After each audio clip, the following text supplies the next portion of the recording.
Shalom, back with part 2, called onto the marriage supper of the Lamb. Let's continue here, all right? And this is to show you that, the wife, the woman, all right, that is married onto Yahawashi, all right, is the elect, all right? They're the first fruits. Now we're going to show you or prove to you of who that's talking about, who the first fruits are, all right? Okay, so again, eklage. Strong's G 1589, eklage. Right, and we're talking about the elect, right? All right, let's read what it says here. The act of picking out or choosing. The act of the God power, right? Yahawashi's free will by which before the foundation of the world, I repeat, before the foundation of the world, in other words, before the world began, he decreed. What's another word for decreed? He ordained. He ordered. You people understand that? His blessings to certain persons. And we're going to find out that this is not talking about the 18 nations that the Lord created. This is only talking about the nation of Israel. This is only talking about Israelite. And is it talking about all of the Israelites? No. Certain persons, as we're reading right here, all right? Before the foundation of the world, he decreed his blessings to certain persons. And you'll see that it's only talking about certain persons among Israel. It'll reveal that to you in a moment, all right? B, the decree made from choice, right?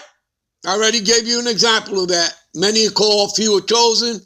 Ye have not chosen me, I have chosen you. St. John 15:16, right? Tell you that? All right? In other words, we don't choose the Lord. He chooses us, right? So again, when did this happen? This happened when you were a spirit, when they created you. And that's what you are. You're a spirit. Go back to Genesis 2:7, right? And the Lord created man out of the ground, and he breathed into his nostrils. And what did he breathe into his nostrils? The spirit of life, giving man a what? A living soul. You people understand that? That's what you are. You simply house, your spirit, right, houses a body. You understand? And like when you died, and you've died many times. You go in the ground, whatever you cremated, the spirit returns back onto the heavens. Escalatius 12:7, to the one who gave it. Okay, and every third or fourth generation, that spirit is regenerated. Okay? Regenerated, right? Reincarnated, because that spirit is placed into a newborn within the seed of your fathers. You understand that? Because we are all the seed of our fathers. We come from our father's house. All right? So like when we die, our spirit goes back up unto the heavens and we are joined with our fathers. Okay? Because that's where we come from. That's where your mother comes from. Your mother comes from the seed of her fathers. You understand that, people? All right? And like I said, it's a cycle. Every third or fourth generation, that spirit is placed into a newborn. All right? Now, again, this is not going to happen anymore starting with the elect when we go into the kingdom. When the elect get their new immortal bodies, they're going to bring back, the 2/3 that didn't make it, on the first ticket into the kingdom as being part of the elect. But they will be back in the kingdom reborn. They'll come back as the children of the elect. You understand that, people? All right? All right. So the decree made from choice by which he determined to bless certain persons through Yahawashi, the Mashiach, by grace alone. You see that? Didn't we read Ephesians 2:8? It is by grace that ye are saved through thy faith. Yes, we did. Right? And it's not of works, even though I told you again, I showed you that your works are not in vain. Okay? Ultimately, what overrules that is what? Is the mercies of the Most High and His Son. You understand that? That's what that's telling you here. All right? The decree, right? The order, the ordainment made from choice by which he determined to bless certain persons through Yahawashi the Mashiach by grace alone. A thing or a person chosen, right? Persons of God's elect, all right? Which would be the first fruits, the first spirit ever created. All right, we scroll up. Right here where it says root word etymology, we're going to click on that for further understanding. Right? What does it say? To pick out, choose, pick, or choose out for oneself. Choosing one out of many. See that? I.e., Yahawashi choosing his disciples. Okay? Choosing one for an office. All right? Here we go right here. Of the God power, choosing whom he judged fit to receive his favors and separate, and separate who? You know what it means to be separated? Do you know what that means?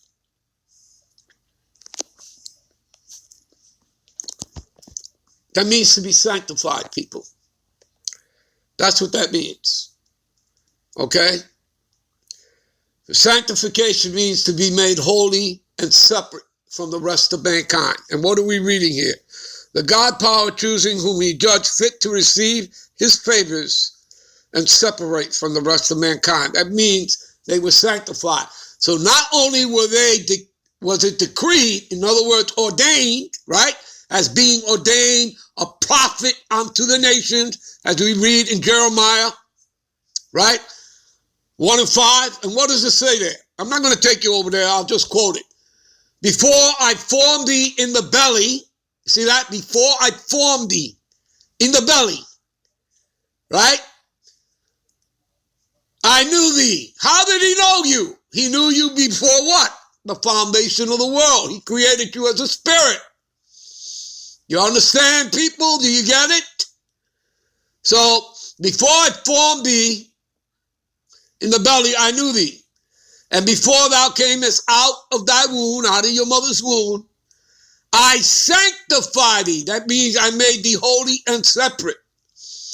And I ordained thee, right? He decreed thee a prophet unto the nations. You see that? You understand? All right. So continuing on here.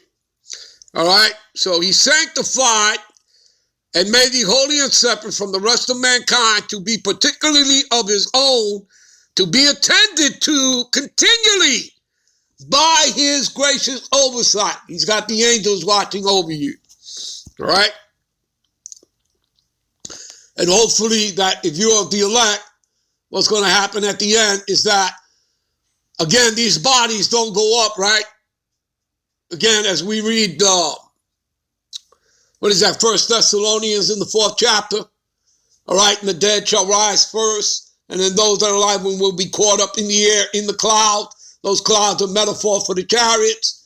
Well, again, these bodies don't go up.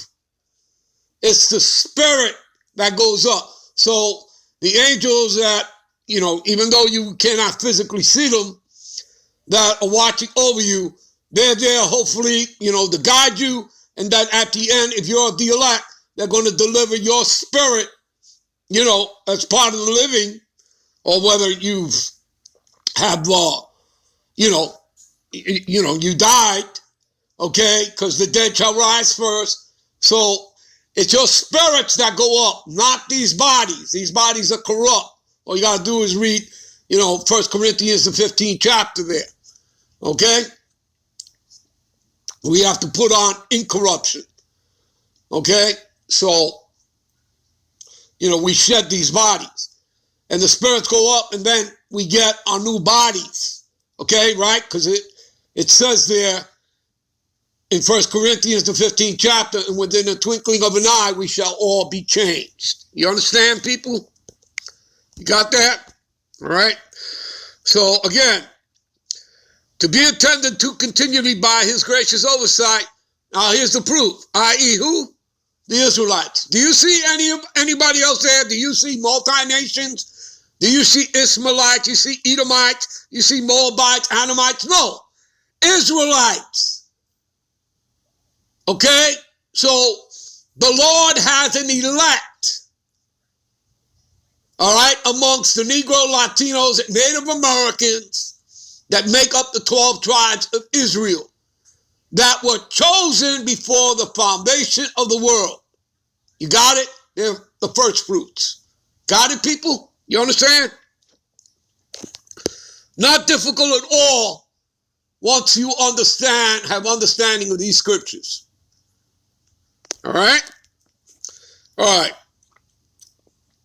All right, let's get back. Okay? I've given you that understanding. All right? Now, so now you know, all right? Okay? Who the woman is. All right? So again, let us be glad and rejoice and give honor to him. All right? And to Yahawashi and Yahawashi, we honor the Heavenly Father as well as the Son for the marriage, right, of the Lamb, right, is come, and his wife, who is the elect of Israel, have made herself ready. And how do we make ourselves ready? By coming, back onto what? Reclaiming our heritage. Coming back to our power. Yahawashi, Yahawashi. You understand? And again, all this was prophesied. Ezekiel chapter 37, the valley of dry bones, the northern and the southern kingdom. Coming back together again. You understand that? This is all prophecy. There's a great awakening that is happening, right? You understand that? And remember, there are two houses. There is the house of Saul and the house of David. And it is the house of David that has this truth, wisdom, knowledge, and understanding of these scriptures. All right? And I believe that would probably start, if you're talking about Israelite camps, that would start with Great Millstone. All right? And I'm not a part of Great Millstone. Nor do I need to be. Okay? But the point is, if you people are looking for the 100% truth, then that's the group you should be dealing with. All right? Besides, obviously, if you've done that, and you know that, and if you know these scriptures, then obviously the Lord is supping with you.